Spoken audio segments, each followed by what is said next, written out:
Mes chers compatriotes, à 72 heures d'un rendez-vous historique que constituent les élections législatives du 31 juillet 2022,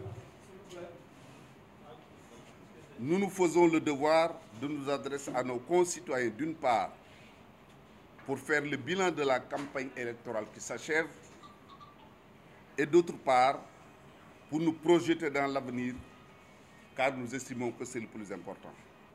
C'est également l'occasion pour moi de saluer les cibles que nous avions identifiées.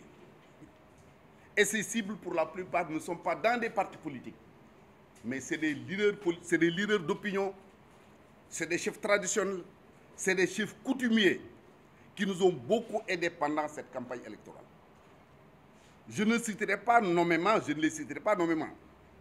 mais ces leaders et sages se reconnaîtront quand j'aurai parlé de Ziguinchor, de Bignona, de Touba Mbaké et de la banlieue de Dakar.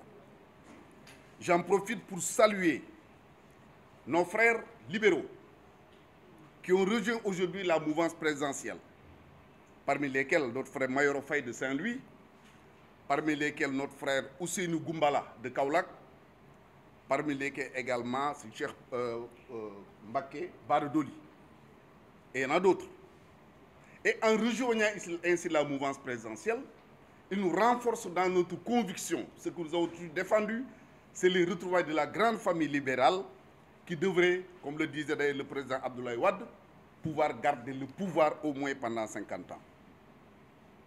Je ne saurais terminer ce passage sans délivrer une mention spéciale à la tête de liste de Benno Bokk Yakaar, la présidente Mimi Touré, qui de main de maître a dirigé la campagne électorale, qu'il a animée avec enthousiasme, mais également avec beaucoup de rigueur. En ce qui concerne la campagne électorale elle-même, elle a permis aux observateurs et aux Sénégalais les moins avertis que nous avons une certaine opposition, je dis bien une certaine opposition, qui fait dans l'amalgame, dans l'amateurisme, dans le manque d'expérience, qui traduisent un manque total de connaissance du Sénégal et des Sénégalais.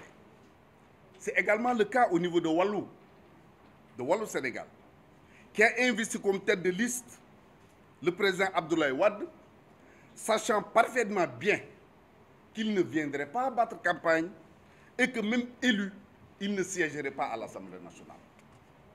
C'est une vaste escroquerie politique.